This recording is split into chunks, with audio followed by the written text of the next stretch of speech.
नमस्कार, मी आरोही Javadekar. Book bro he पुस्तकांना आणि लेखकांना यूट्यूबवर आणणारी सिरीज आहे.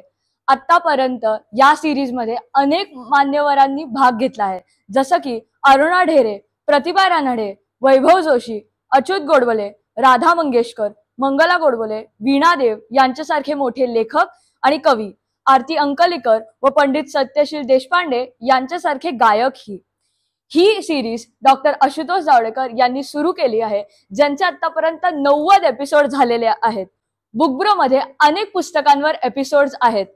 इंग्रजी एपिसोड्स मध्ये हॅरी पॉटर आणि शेक्सपियरचे घर या इत्यादी विषयांचे एपिसोड्स लंडन मध्ये शूट झालेले आहेत. आता 90 एपिसोड झाल्यावर पुढचे एपिसोड्स लाईव्ह इव्हेंटच्या स्वरूपात होणार आहेत. आजच्या एपिसोडचे पुस्तक आहे कथ्थक नृत्याच्या खिडकीतून. मी स्वतः कथ्थक शिकत असल्याने मी हे पुस्तक वाचलं आणि मला खूप आवडलं. आज या पुस्तकाची लेखिका प्रसिद्ध नृत्यांगना गुरु डॉक्टर माधुरी आपटे यांच्यासोबत प्रसिद्ध लेखक डॉक्टर आशुतोष जावडेकर बुक ब्रोच्या एपिसोडसाठी संवाद साधणार आहेत. यानंतर मी स्वानंद पटवर्धन आणि मैत्रेयी सरनोबत यांच्याकडे पुढची सूत्रे देते. ते आता या पुस्तकावर आधारित एक छोटीशी नाटुकली प्रस्तुत करणार आहेत. तर बघूया काय करतात. सगळ्यांचं मी स्वागत करतो आणि आता यानंतरचा जो कार्यक्रम आहे त्याच्याकडे आपण आता वळणारच आहोत. तर ते कारण अरे दादा काय करतोयस तू? आता सगळे आलेत त्यांच्याशी बोलतोय मी. काय झालं, काही चुकलं का?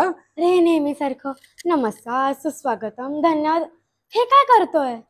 मग काय काहीतरी वेगळं पाहिजे ना. काय वेगळं काय करणार ग? मी सांगते ना.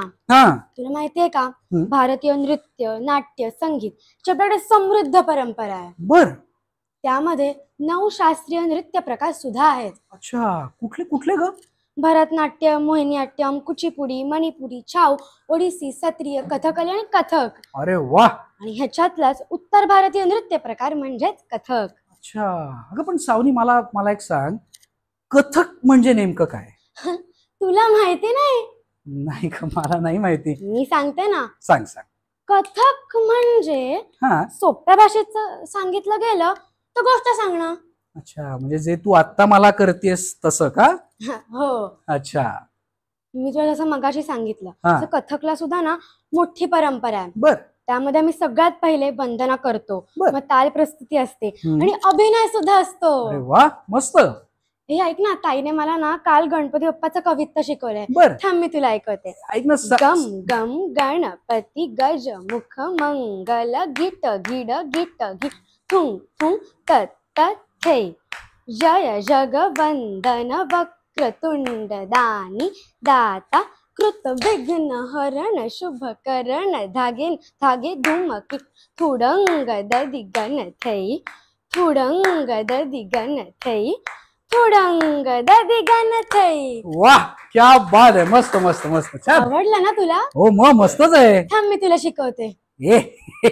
अवघड असतंय काही काय? अरे नाही, सोपं असतं. हो का? म्हणजे तसं अवघड असतं, पण मी तुला सोपं करून शिकवेन ना. नाही नको, नंतर कधीतरी करू आपण. बरं ऐक ना, सगळ्या ताया मिळून ना गणेश वंदना करणार आहेत. कोण कोण करणार आहे? देवकीताई, श्रव्याताई, रुचाताई आणि कल्याणीताई. बर, ती तरी बघूया का? बघायचंय ना, करायला नाही ना लागणार? नाही. बघूया चालेल. कुठे तिकडून बघूया? हो, चल बघूया.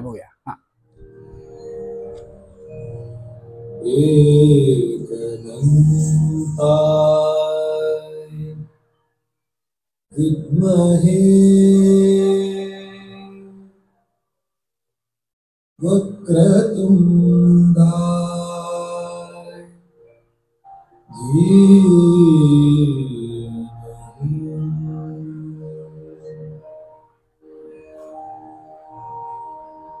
तन्नो दन्ति प्रचोदयात्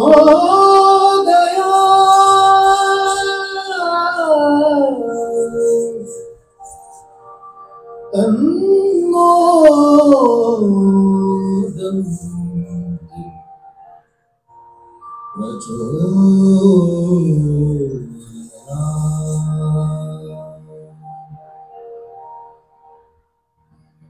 वन्दे गणपति विघ्नविनाशकरं वन्दे गणपति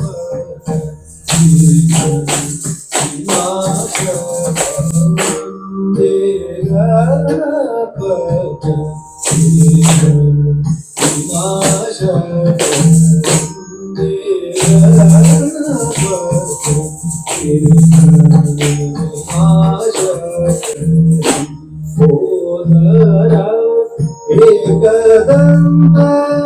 गजानन बोधय एकदंत गजानन गणपति विनाशक गणपति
गणपति गणेश लंबोदर सोहे भुजाकार दंत चंद्रमाल राज ब्रह्मा विष्णु महेश नारद दुर्गकार चित्र गणनाथ कीर्तन सदा हर हर हर दिन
मस्त केलं ग.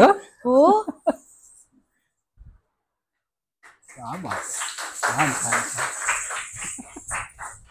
मस्त केली ग. क्या बात आहे. शिकव का तुला? ए तू सारखं सगळं शिकवायचं काय म्हणते, मला जमणार नाही काय. नको नको बर नको. दादा तुला हा. एक गंमत सांगायची. सांग सांग. जेव्हा मी पहिल्यांदा क्लासमध्ये आले होते ना, हम्म. तेव्हा एका बाजूला गणपती बाप्पाची मूर्ती, बर. एका बाजूला श्रीकृष्णांची मूर्ती हम्म. आणि अजून एक बाप्पाची मूर्ती होती. बर. पण त्याचं नाव नाही आठवत. त्याला कुठेतरी बघितलं कसा होतं. कसा दिसत होता तो? हे बघ अगदी असा. अच्छा. ह्याला बर, ना बर, बर. नटराज बाप्पा म्हणतात. तो माझ्याशी दररोज गप्पा मारतो असं मला वाटतं, पण नेमकं काय ते जाम कळत नाही. मला त्याला भेटायचं रे, त्याशी गप्पा मारायच्या आहेत. दादा तुक तुक तुक तुक तुक तुक तुक तुक तुक तुक तुक तुक तुक तुक तुक तुक. कोण? सावनी हं? अगं घाबरू नकोस, मी तुला भेटायला म्हणून आलोय, तुझा नटराज बाप्पा. नटराज बाप्पा. हा हॅलो पप्पा, मी सावनी. मी दुसरीत आहे आणि मी सध्या कथक सुद्धा शिकते. मी तुला दररोज बघते, पण तू काय सांगतो ते कळत नाही. मला तुझ्याबद्दल जास्ती काही माहिती नाही, सांगशील का? हो सांगतो की, सांगतो ऐका. हे बघ, मलाच ना अर्धनारी नटेश्वर असंही म्हणतात. त्यासोबतच महादेव, भोलेनाथ, उमापती, गंगाधर, सर्पधर ही सगळी माझीच नाव आहेत. आता हे बघ, मला अर्धनारी नटेश्वर असं म्हटलं जातं कारण माझी उजवी बाजू म्हणजे भोलेनाथ शंकरांचं स्वरूप, तर डावी बाजू देवी पार्वतीचं प्रतीक म्हणजेच स्त्री स्वरूपातल्या शक्तीचंच एक रूप आहे. पण बाप्पा, प्रतीक म्हणजे काय रे? अगं प्रतीक म्हणजे सिम्बॉलिक. बाप्पा, तुला इंग्लिश पण जमतं? हो मग. अगं काय झालंय ना, सध्या मी जरा इंग्लिश शिकून घेतोय. आपल्याकडच्या निम्म्याहून जास्त प्रार्थना या इंग्लिश मधनं यायला लागल्यात.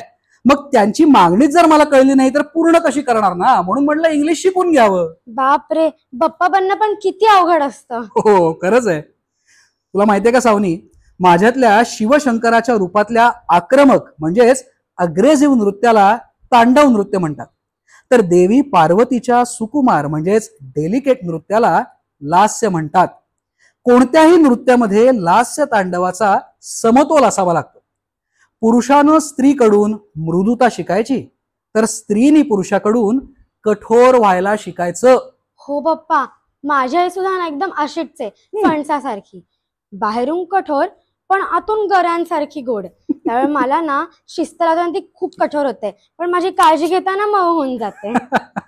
बरोबर आहे. कसं आहे, स्त्री ही दिसायला नाजूक वाटली ना तरी स्त्री हे शक्तीचंच एक रूप आहे. वाईट वागणाऱ्यांच्या नाशासाठी शक्ती हवी, म्हणून माझ्या वरच्या डाव्या हातात म्हणजेच पार्वतीच्या हातात संहारक असा अग्नी आहे. मला एकूण 4 हात आहेत बरं का, आणि प्रत्येकाचं काम हे वेगवेगळं आहे. माझ्या वरच्या उजव्या हातात डमरू आहे, जो सृजनाचं म्हणजेच क्रिएटिव्हिटीचं प्रतीक आहे. माझा उजवा खालचा हात आशीर्वाद देणारा, अभय देणारा असा आहे. माझा खालचा डावा हात डाव्या उचललेल्या पायाकडे दर्शवलेला म्हणजेच तुमच्या भाषेत इंडिकेट करणारा असा आहे. दुःखी लोकांनी माझ्या पायाशी यावं, माझे आशीर्वाद घ्यावे, किंवा असंही म्हणू शकतो की प्रत्येकाने स्वतःच्या पायावर उभं राहावं किंवा श्रद्धेने केलेल्या स्वतःच्या कामावर विश्वास ठेवावा. पण बाप्पा, तुझ्या उजव्या पायाखाली कोण रे? अगं माझ्या उजव्या पायाखाली अपस्मार नावाचा एक ठेंगणा राक्षस आहे. तो आपल्यातल्या वाईट प्रवृत्तींचं प्रतीक आहे. त्याच्यावर अंकुश म्हणजेच कंट्रोल ठेवण्यासाठी मी त्याला माझ्या पायाखाली दाबलाय. आणि यानंतर दिसतं ना ते माझ्या भोवती असणारं हे चक्र. हे चक्र म्हणजे अवकाशातल्या सगळ्या नक्षत्रांनी युक्त असं ब्रह्मांडच मानलं गेलंय. ब्रह्मांड म्हणजे अखिल विश्व म्हणजे युनिव्हर्स बरं का सावनी. हो बाप्पा. बाप्पा, तुझी एवढी माहिती सांगण्याबद्दल खूप खूप खूप धन्यवाद. पण मला छान कथक करण्यासाठी तुझे आशीर्वाद पाहिजे. प्लीज प्लीज प्लीज दे ना. तथास्तु. हा नटराज बाप्पा. अरे दादा, कुठे होतास तू? अगं मी इथेच आहे. तुझं काय चाललंय इथे? अरे आता नटराज बाप्पा आला होता. आई शपथ, काय सांगतेस? मग काय काय बोलला तुझ्याशी? त्याने खूप काय काय सांगितलं त्याच्याबद्दल. वाह, मस्त ओळख झाली की तुझी. ओळख नाही पण मैत्रीच झाली. वा वा वा, मस्त मस्त मस्त. हा की दादा, तू तर हे काय करतोयस? अगं परवा कार्यक्रम आहे ना, हा म्हणजे त्याच्यासाठी या सगळ्यांना सांगायला काय काय वाचून दाखवता येईल ते बघतोय मी जरा पुस्तकामध्ये. हा मी तुला मगाशी गणपती बाप्पाचं कवित्त म्हणून दाखवलेलं. हो, अवघड होतं ते खूप. आता मी तुला एक सोपी तिहाई शिकवते. ऐक ना, शिकवायचं मी नको ना आपण. शिकवणार म्हणजे शिकवणार. बर, शिकव शिकव. हा आधी आपण आहे ना एक त्रितालाचं आवर्तन देऊया. बर. हा ना धिन धिन्ना, ना धिन धिन्ना, ना तिन तिन्ना, ना धिन धिन. पीला नीला रंग रंगीला, फूला झूला लटक रसी, गुब गुब गुब्बारा. पीला नीला रंग रंगीला, फूला झूला लटक रसीला, गुब गुब गुब्बारा. पीला नीला रंग रंगीला, फूला झू लटक रसीला, गुब गुब गुब्बारा. हा, हे सोपं आहे, मला जमेल बहुतेक. आपण परत एकदा करूया का? चालेल. त्रितालाचं आवर्तन ना. हा येस येस. हा ना धिन धिन्ना ना धिन धिन्ना ना तिन तिन्ना ना धिन धिन पीला नीला रंग रंगीला फूला झूला लटक रसीला गुब गुब गुब्बारा पीला नीला रंग रंगीला फूला झूला लटक रसीला गुब गुब गुब्बारा पीला नीला रंग रंगीला फूला झूला लटक रसीला गुब गुब गुब्बारा. येस, जमलंय जमलंय. जमलं ना आता येस, तुला? मलाही जमलंय. ते आता पण ताई समोर म्हणून दाखवूया. ए नको नको ताई, बघ आता काय आहे ना, आता मुलाखतीचा कार्यक्रम आहे. हा, आता ताई बिझी असेल, आपण नंतर म्हणून दाखवूया, चालेल? हो. हा, तू आता पुढे बस, आपण आधी हो ना? हो मुलाखत ऐकून नंतर बोलूया ना. बघ हा, तू. नक्की नक्की, एकदम 100%, डोंट वरी. हा. तर ही सावनी होती. आता सावनीने जसं आपल्याला एक छोटस काहीतरी दाखवलं, तर याच सावनीच्या कथकच्या क्लासला येण्याच्या पहिल्या दिवसापासून तिचा सोलो परफॉर्मन्स कसा होतो, अशी एक खूप छान गोष्ट आपल्याला या पुस्तकातनं बघायला मिळते. आणि नकळतपणे मी जसा झालो तसेच आपण याचा भाग होऊन जातो. तर हे पुस्तक अतिशय छान आहे, सगळ्यांनी नक्की वाचा. याचा प्रतिक्रिया, याबद्दलची प्रतिक्रिया, अभिप्राय आम्हाला नक्की कळवा. आता मी यानंतर लेखक समीक्षक सुप्रसिद्ध असे डॉक्टर आशुतोष जावडेकर आणि डॉक्टर माधुरी आपटे यांना विनंती करतो की त्यांनी इथे यावं आणि त्यांच्या पुढच्या संवादाला सुरुवात करावी. धन्यवाद.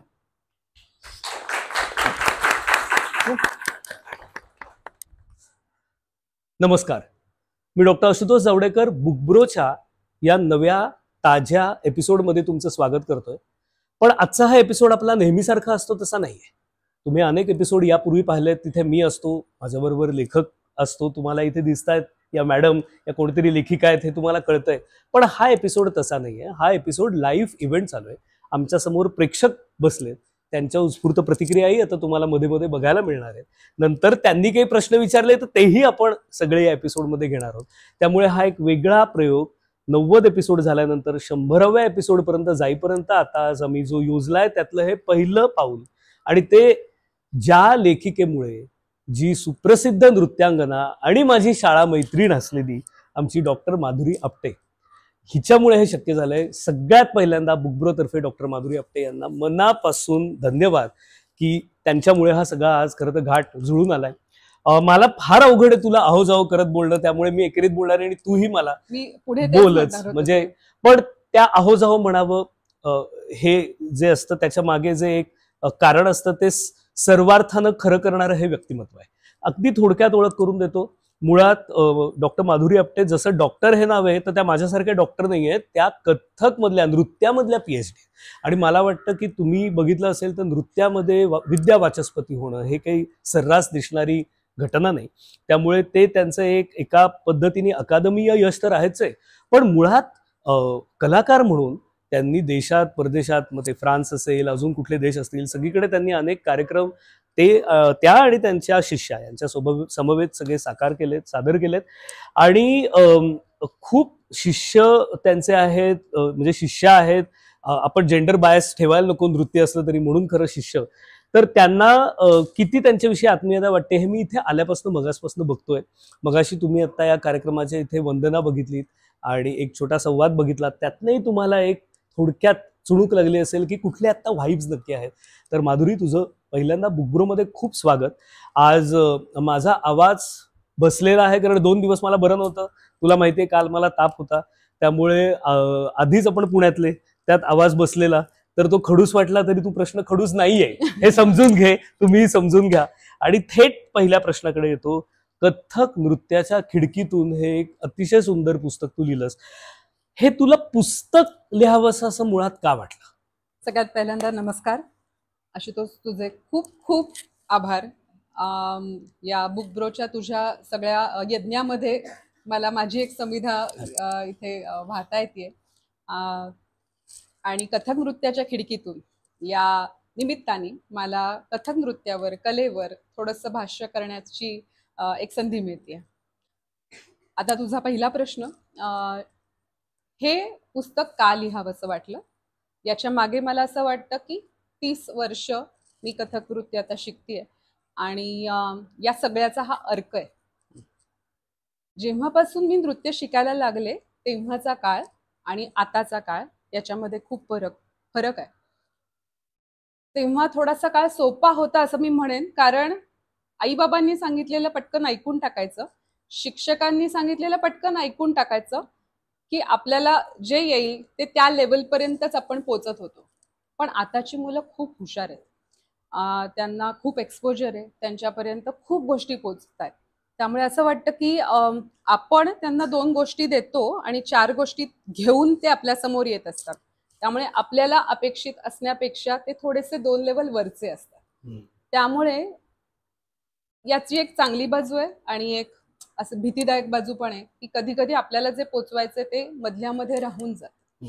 बरं, कथक नृत्यासारखी कला ज्याच्यामध्ये मी असं म्हणेन की असे अनेक अलिखित नियम आहेत की जे एक व्हॅल्यू सिस्टीम म्हणून आपण आपल्या काळामध्ये जपत असतो, तसं कथकमधल्या अशा काही गोष्टी ज्या लोकांपर्यंत, मुलांपर्यंत, आस्वादकांपर्यंत आणि मला असं वाटतं की याच्यामध्ये पालकांपर्यंत सुद्धा एक पोचवण्याचा नम्र माझा प्रयत्न आहे की कधीही एक मुलगी शिकायला आली तर त्याच्याबरोबर त्याचे पालक हे खूप जास्त घडवण्यामध्ये मदत करत असतात. खरंय. त्यामुळे त्या सगळ्यांपर्यंत ज्या या व्हॅल्यू सिस्टीम आहे कथक नृत्यातली, अगदी सोपं आहे की रोज आपण नटराजाला नमस्कार करतो. मग अशी आपण नाटुकलं पाहिलं, त्याच्यामध्ये नटराज म्हणजे काय हेच माहिती नाहीये, पण मग रोज नमस्कार करतोय तर तो आदर कशासाठी देतोय आपण, त्याच्या मागचं तत्वज्ञान काय आहे हे सोप्या भाषेत मुलांपर्यंत पोचलं पाहिजे असं मला वाटतं. आणि कथक नृत्य, शास्त्रीय नृत्य किंवा शास्त्रीय गायन हे इतकं अवजड झालंय असं वाटतं की ते क्लासिक लोकांसाठी आहे.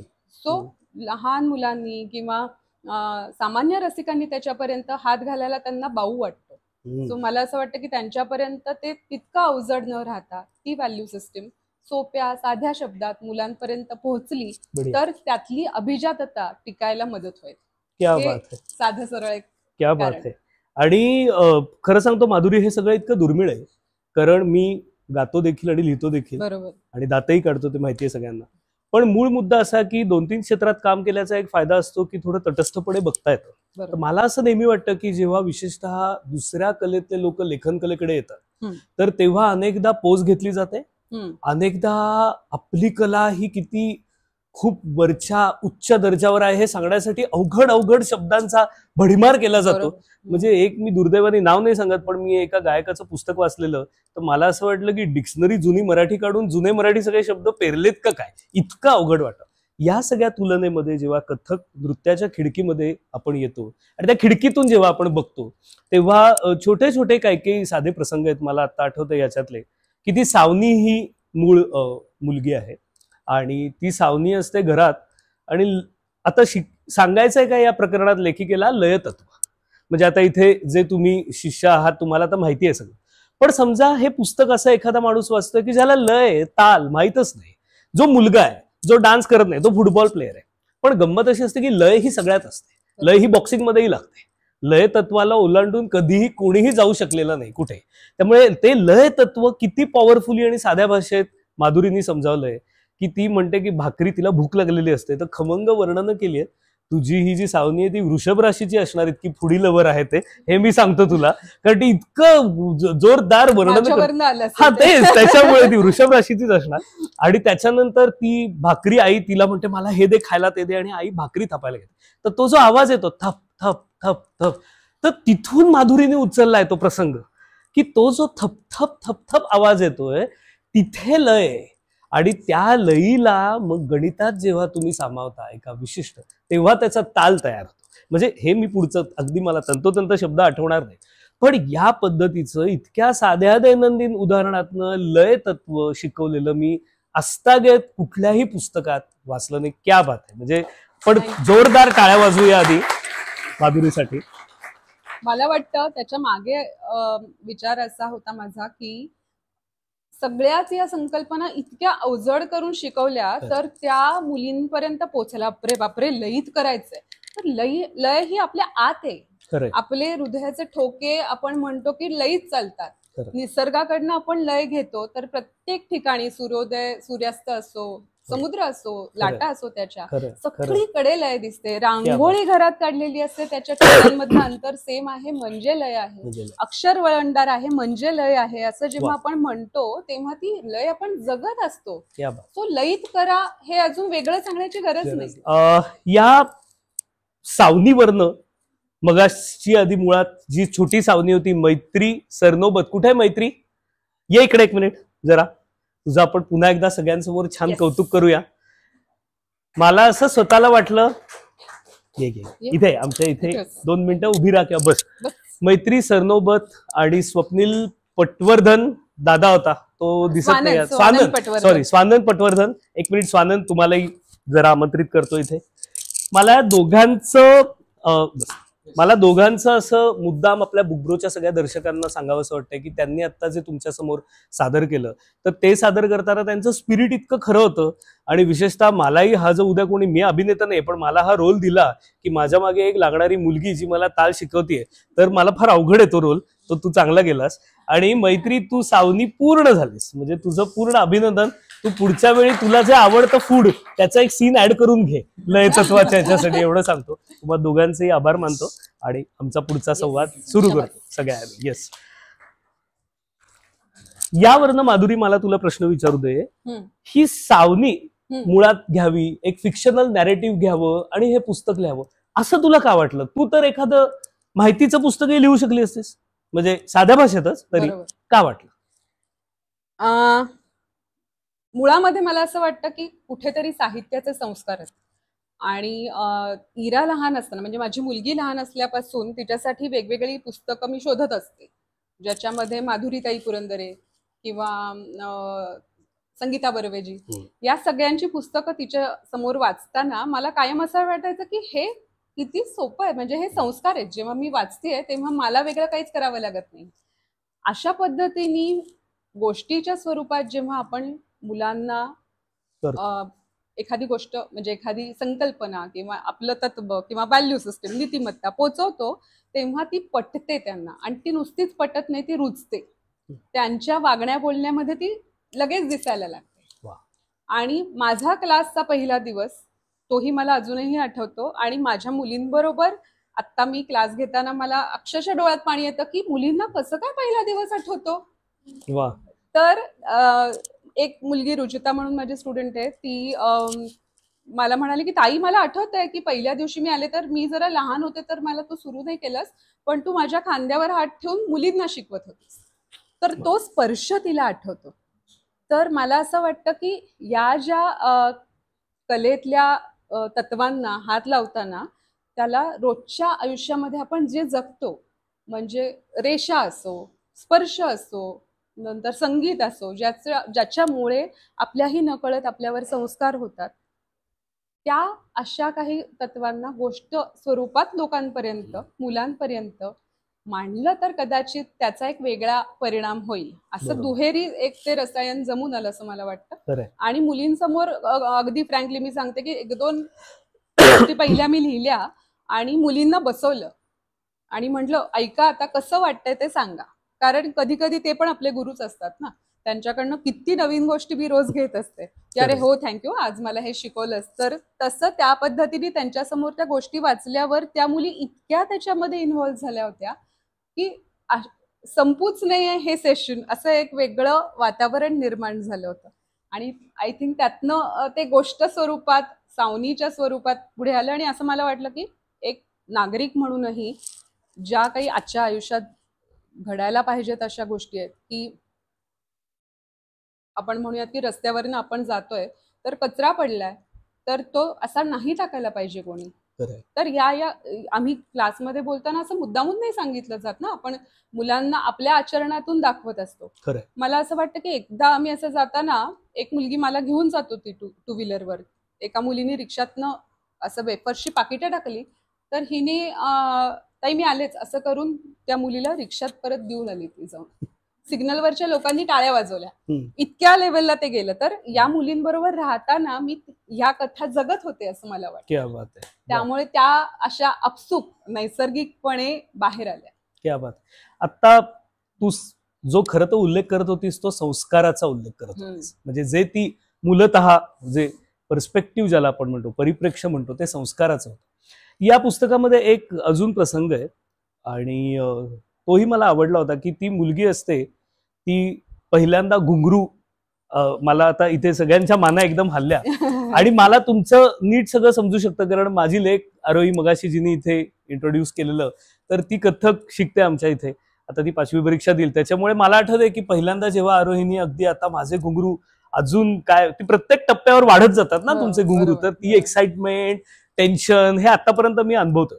तर मला त्यातला एक प्रसंग फार आवडला की ती जी सावनी असते ती घुंगरू घालते, एक्साइटेड असते आणि बाबाही तिचे असे चमकून बघतात. ते इतकं नॅचरल घेतलंय तिने, म्हणजे जसं मी घरात समजा वागणार असेल माझ्या मुलीबरोबर, ते बरोबर बाबा बघतो. आणि ती तसं स्लीपरवर तर ती येते क्लासला आणि त्याच्यानंतर आल्यानंतर ती बघते गुरुकडे आणि तिला कळतं की काहीतरी आपली चूक झाली आहे. चेहरा आणि एकदम ती साधी आहे सावनी, तर तिला रडू येतं. असं तू प्रसंग घेतलास. त्यानंतर ज्या पद्धतीने तिच्या गुरु तिला समजावतात आणि हे इतकं हृदय आहे की का आपण काही नियम पाळले पाहिजे, हे संस्काराचा काय भाग आहे, घुंगरू आणि चपला काय एकत्र जाणार नाही, याचं जे एक अवघड खरं गणित आहे, जे इतक्या सोप्या भाषेत या पुस्तकात येतं. या पार्श्वभूमीवर आता मला तुला प्रश्न विचारायचा आहे आणि खरं काही प्रमाणात तू लिहिलंही आहेस, पण अजून एखादं आता तिसऱ्या आवृत्तीत पूर्ण प्रकरण ऍड करावंस असं मी तुला विनंती करणार आहे की जेव्हा तुझ्याकडे आया किंवा आता बाप्पे देखील येत असतील आणि म्हणत असतील की आम्हाला या डान्स कॉम्पिटिशन मध्ये तिच्याकडनं 7 वर्षाची 6 वर्षाची मुलगी आहे, तिला नॅशनलला आम्हाला उतरवायचं आहे आणि तुम्ही 2 महिन्यात ट्रेन करा, तिला 1 लावणी यायला पाहिजे, 1 हिपहॉप यायला पाहिजे आणि 1 कथ्थक, तुम्ही कथ्थकचं बघा बाकी आम्ही बघतो, असं म्हणतात का माझं हे लेखकाचं हे म्हणतात. म्हणजे लेखक बरं आहे मी की ओळखता आलं मला काय चाललंय ते. आणि मग तू याला डील कसं करतेस? तुझा पहिला प्रश्न होता की प्रेरणा कुठनं मिळाली, त्याच्यात हा एक मुद्दा पण आहे. कारण मी जेव्हापासून शिकायला लागले तेव्हापासून मी आजूबाजूला बघत होते की माझं जगच वेगळं होतं. म्हणजे कॉलेजमधल्या मैत्रिणीत माझ्या, त्यांच्यामुळे मी तरले असं मी म्हणेन, कारण की मी पूर्ण वेळ मनीषाताई साठेंकडे शिकत होते आणि पूर्ण वेळ मी तिथे असायचे. कारण नृत्याशिवाय जगच नव्हतं दुसरं काही. काही सांगतील ते छान करायचं, दुसऱ्या दिवशी दाखवायचं आणि कसा वेळ जायचा कळायचं नाही. पण मग त्यातनं बाहेर पडल्यावर कायम मला जाणवायचं की यांचं जग वेगळं आहे आपल्यापेक्षा आणि गृहीत धरून नाही चालणार. कारण कथक नृत्यासारखी, शास्त्रीय संगीतासारखी कला ही घराघरात आत्ता जितकी आपल्याकडे जपली जाते तेवढी नाही दरवेळेला. त्यामुळे अशा वेळेला असं वाटतं की आपण पालकांना गृहीत धरतो का कधी कधी. मग नर्तक कलाकार म्हणून माझी काहीतरी जबाबदारी आहे, 2 पावलं मी पुढे जायला पाहिजे आणि त्यांच्यापर्यंत या गोष्टी पोचवायला पाहिजे. याच एका मनातल्या ऊर्जेतून कथक नृत्याची असं म्हणून मी आकाशवाणीवर मध्ये काही एपिसोड्स केले, ज्यातनं कथक मधल्या या संकल्पना पोचवण्याचा प्रयत्न केला. ते करूनही मला असं वाटलं की त्याचा ऑडियन्स वेगळा आहे आणि विद्यार्थी आणि त्यांचे पालक त्यांच्यापर्यंत पोचण्यासाठी काहीतरी वेगळं करण्याची गरज आहे. असे जेव्हा पालक माझ्याकडे येतात विचारायला की तुम्ही फक्त कथक नृत्यच शिकवता का, अजूनही कथक नृत्यच शिकवता का, तर आमच्यासारखे कलाकार असे असतात, अहो याला 1 जन्म नाही पुरत, 7 जन्म झाले तरी आम्ही कथकच करतोय किंवा गायनच शिकतोय, पुढच्या जन्मात आलं तरी खूप आहे, असं सगळं आम्ही मनात चालू असतं. तेव्हा असा प्रश्न आला की शॉकिंग होत. पण अशा वेळेला असंही वाटतं की त्यांचं काय चुकलं जर त्यांच्यापर्यंत माहीत नसेल या अशा गोष्टी या पद्धतीने होतात, कारण त्यांचं जगच वेगळं आहे. एखादा डॉक्टर होणं, इंजिनियर होणं, सॉफ्टवेअर मध्ये अजून काही काम करणं किंवा अजून कुठल्याही फील्डमध्ये काम करणं, तिथलं टीचर आणि स्टुडंट किंवा शिक्षक आणि विद्यार्थ्याचं नातं पूर्णपणे वेगळं असतं. तिथे तुम्ही एका पॉइंट नंतर कदाचित तुमच्या सरांना नावाने हाक मारता, इथे पूर्णपणे वेगळं होतं. त्यांना इथले संस्कारच माहिती नाहीयेत, तर त्यांना चिडण्यापेक्षा, सुरुवातीला मी खूप चिडले सुद्धा, असं पण झालं ऑनेस्टली की हे काय विचारतात, त्यांना कसं कळत नाही, असं खूपदा झालं सुद्धा. पण हळूहळू माझ्या मते वयानुसार आपण थोडेसे मॅच्युअर्ड होत जातो, कुठे कुठे आपण चुकतोय असं कळतं, आपण यांच्यासाठी काहीतरी करायला पाहिजे असं वाटतं. त्याच्यातून त्यांना मग नीट समजवण्याची एक कला, तीही एक कला असते, तर त्यांना नीट समजावलं तर समजतं, हेही 100% कळलं तर नुसतंच चिडून उपयोगाचं नाही, तर त्या दृष्टीने त्यांच्यापर्यंत जाऊन ही कला म्हणजे किती एक साधना आहे. देवळामध्ये नृत्य करणं म्हणजे त्या देवाची आराधना आहे. तर हे हे आमचं देऊळच आहे, इथेच आम्ही करत असतो, रोज वेगळी देवळात जाण्याची गरज नाही. खरं. तेव्हा हे जग काय आहे, इथली व्हॅल्यू सिस्टम काय आहे, हे त्यांना जेव्हा आपण पटवतो चांगल्या प्रकारे तेव्हा ते त्यांना पटतं. हे खूप महत्वाचं आहे. आणि हे पॉझिटिव्ह राहून त्यांच्यापर्यंत आपण पोचवू शकलो पाहिजे. आणि नाही पोचवू शकलो तर ती आपली एक कुठेतरी कमी आहे असं मला वाटतं. त्यामुळे खूप महत्वाचं आहे. Very sorry to break you, पण हे अतिशय वैशिष्ट्यपूर्ण आहे. कारण अनेकदा असा अप्रोच असतो की ते आता म्हणजे थोडक्यात वाया गेलेले आहेत आणि आपला आणि त्यांचा काही संबंध नाही. तर तसं इथे नाहीये. इथे एक चांगला गुरु असं म्हणतो की तीही माणसंच आहेत, त्यांना हे कळलं नाहीये जग, त्यांना कळून दिलं तर ते येतील आपल्या रस्त्यात. वा, क्या बात, क्या बात. कारण कला म्हणून सगळ्यांना आणि स्वतःला सुद्धा वर नेताना 2 बोटं खाली ठेवली पाहिजेत, ज्याला हात धरून लोक आपल्या बरोबर वर क्या बात, क्या बात, क्या बात, क्या बात. याची जाणीव मला वाटतं प्रत्येकाला असणं, कलाकार म्हणून सुद्धा आणि नागरिक म्हणून सुद्धा रोजच्या आयुष्यात सुद्धा ही नीतिमत्ता आपण वापरतोच. समीक्षक म्हणून जेव्हा मी या पुस्तकाकडे वळतो आणि बघतो तेव्हा मला अनेक वैशिष्ट्य दिसतात. त्यातलं पहिलं आधी वैशिष्ट्य मला सगळ्यात महत्वाचं सांगू दे. आज मला फार आवडलं असतं आमची एक दोघांची ही तिसरी सामायिक मैत्रीण इथे असते, कारण ती देखील या पुस्तकात आहे. तिचं नाव आहे शलाका साठे जोगळेकर. तुम्ही तिचा आता फोटो इथे बघताय शेजारी. शलाका सिंगापूर आणि हाँगकाँग अशा दोन्ही ठिकाणी असते, कधी पुण्यात असते आणि अतिशय चांगली ती इलिस्ट्रेटर आहे. या पुस्तकामध्ये इतकी चांगली म्हणजे मुळात मुखपृष्ठ तुम्ही बघताय, बाकी मध्ये मध्ये आपल्या एपिसोडमध्ये आता चित्र येत आहेत तुम्ही बघताय की इतकं मनपूर्वक तिने काम केलंय. तर मला फार माधुरी कौतुक वाटलं शलाकाचं की तिने तुझ्या लेखनाला एकदा अचूक ओळखलं. आणि समीक्षक म्हणून हे का मला महत्वाचं वाटतं की युजली ना आपल्या मराठी साहित्यात अजूनही दृश्य जाणीव ही प्रगल्भ मला झालीये काय विषय शंका येते. तर या पुस्तकात तू ते अचूक ओळखलंयस की लहान मुली वाचणार आहेत किंवा मुलं वाचणार आहेत, मोठेही वाचतील, पण खरं मोठ्यांनाही ते आनंदच देतात चित्र, आणि इतकी हृदय चित्र तिने काढले. त्यामुळे शलाका हॅट्स ऑफ. तुला आज बरं नाहीये त्यामुळे तू जॉईन होत नाहीस, पण तुझ्यासाठी एकदा आमच्या सगळ्यांकडनं टाळ्या. मी पहिल्यांदा त्रास दिला पण त्यामुळे हे इतकं छान पद्धतीने शलाकानी केलंय, त्यामुळे शलाका थँक्यू सो मच. आणि याच्यावर तू म्हणालीस अट्टाहास केला असतो तर व्हॉट शॅल आय से, आमच्या शाळेत सगळे हुशार आणि मनस्वीच लोक होते. आमची सौ विमलाबाई गरवारे प्रशालेचा मी आहे, ही आहे, शलाका आहे, त्यामुळे हे अपेक्षितच आहे.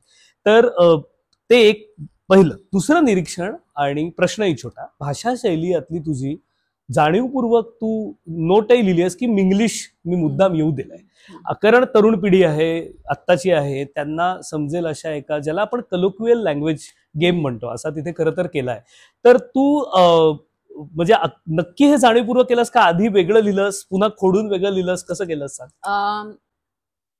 एक पहिला विचार पक्का होता की सोपं लिहायचंय, लहान मुलांसाठी लिहायचंय, आणि लिहिता लिहिता हे जाणवलं की हे पालक पण वाचणार आहे. म्हणजे तुला इनसाइड आउट पिक्चर माहितीये, असे जे पिक्चर असतात की जे लहान मुलांसाठी बनवले जातात पण त्याच्यामध्ये मोठ्यांना पण खूप सारं मिळतं. तर मला तसं मधलं हे हवं होतं की जरी मुलांसाठी मी लिहिलं तरी मुलांना आजच्या मराठी किती वाचता येते, मग पालकांनी त्यांना चांगल्या भाषेत ते वाचून दाखवता येईल का, त्यानिमित्ताने त्यांना मराठी वाचण्याची गोडी लागेल का, अभिजात भाषा आपण म्हणतो मराठीला आता दर्जा मिळालाय, तर त्या दृष्टीने ती सोपी करावी असं डोक्यात होतं. पण तरीही मी कथक नृत्याची विद्यार्थिनी, आधी संशोधनाचं अवजड भाषेत केल्यानंतर हे इतक्या सोप्या भाषेत करणं थोडंसं अवघड गेलं मला. पण आपलीच गरवारे मधली मैत्रीण विभावरी देशपांडे, तिला मी फर्स्ट ड्राफ्ट पाठवले, कारण ती लेखिका आहे, तिच्याही साराची गोष्ट माझ्यावर खूप त्याचाही प्रभाव होता. तर मी तिला दाखवल्यावर तिने मला 1-2 असे मस्त सूत्र सांगितली की कुठे म्हणजे वाटू लागलं, हे जे जुन्या मराठीमध्ये येतं ते वाटायला लागलं. अशा छोट्या छोट्या गोष्टी ज्या आपण जुन्या काळातल्या मराठीमध्ये वापरतो ते आता वापरू नकोस, सोपं वापरायला लागलं. त्यामुळे मला वाटतं ते इतक्या छान भाषेमध्ये आलं. आणि अर्थात काही इंग्रजी भाषातले शब्द जे आहेत ते मराठीमध्ये भाषांतरित केल्यावर जरा जास्त अवघड, आणि मुळात बोली भाषेत इंग्रजीत जर आहे, करेक्ट, मुलांपर्यंत बोली भाषेत त्यांच्या समोर ही ताई बोलतीये असं त्यांना वाटलं पाहिजे. म्हणजे असं खरं रिक्वेस्ट करणं वाईट आहे, पण मी तुला सांगणार आहे की एखादं खरं, कारण बुकब्रोचा जो आता म्हणजे ह्या सगळ्यांना माहिती आहे इथे बऱ्यापैकी, पण हे जे प्रेक्षक बघतात त्यांच्यासाठी अवघड एखादी पडत जी खरी टंग ट्विस्ट करत तशी म्हणून दाखवते दाखवते की